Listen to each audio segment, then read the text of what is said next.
Welcome to this episode of Dr. Apoki's blog Reinvented, where we'll be discussing the power to acquire knowledge, lessons from my teacher.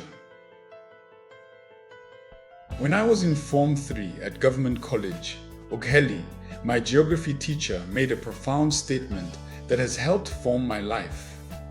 Mr. Musa, a very fine Ijaman, said, "Valuable as knowledge is, the power to acquire it independently is more valuable."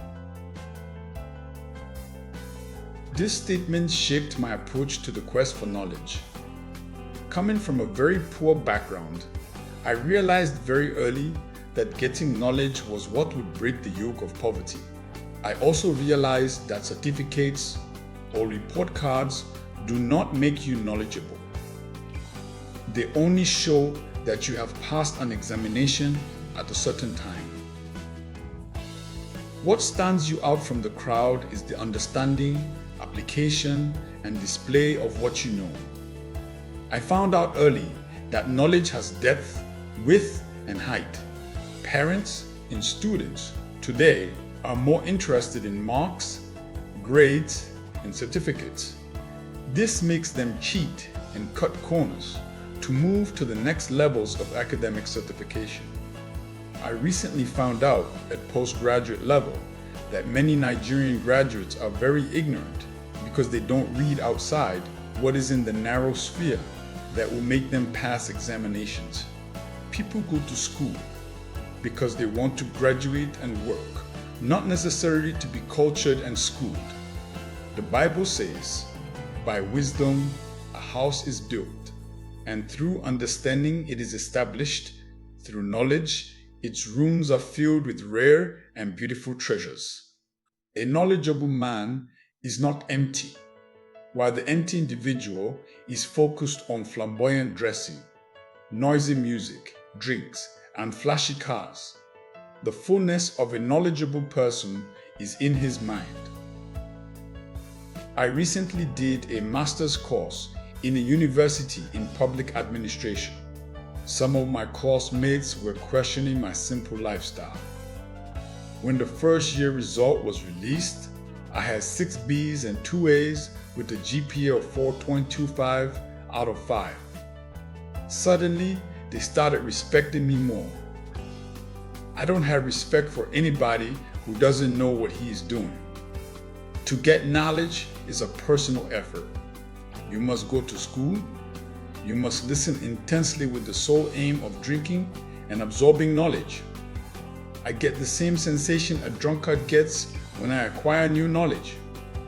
Knowledge intoxicates me. You must read your books, solve your problems yourself, and seek explanations if you don't understand. You must spend time and money on books and materials. I buy more books than clothes or shoes every year. I read voraciously, and my mind is always eager to know more. I question nearly everything. The independent acquisition of knowledge is a level of mental development. You develop your mind to the point where you can learn on your own. This is the real freedom that very few black people ever have. Most black people just follow trends. They have no opinion of their own. This ability or skill comes from meditating on information over a long period of time. It is different from memorizing facts. As a preacher, I have taken time to independently acquire knowledge and find out mysteries from the initial teachings I received from my pastors. He who has this ability to think through leads others. People consult you when you know more than them. The present-day church, particularly Pentecostalism, encourages docility of intellectual capacity. Ideas rule the world. The man who knows how rules over him who does not know. No wonder it is said that knowledge is power. The desire has always been to trade in knowledge. That is how I make my money. I sell knowledge and I demonstrate knowledge. My prayer for my students and those who learn from me is that they synthesize knowledge and market knowledge to their generation. Nothing sells better than knowledge that is timely.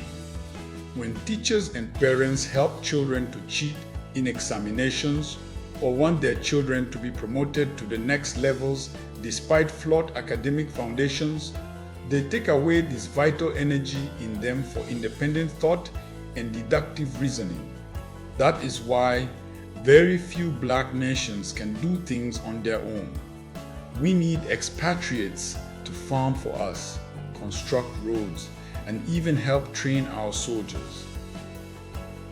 The black man must cease to be a parasite on other people's effort to know and return to what our ancestors did in Egypt by placing the greatest premium on knowledge.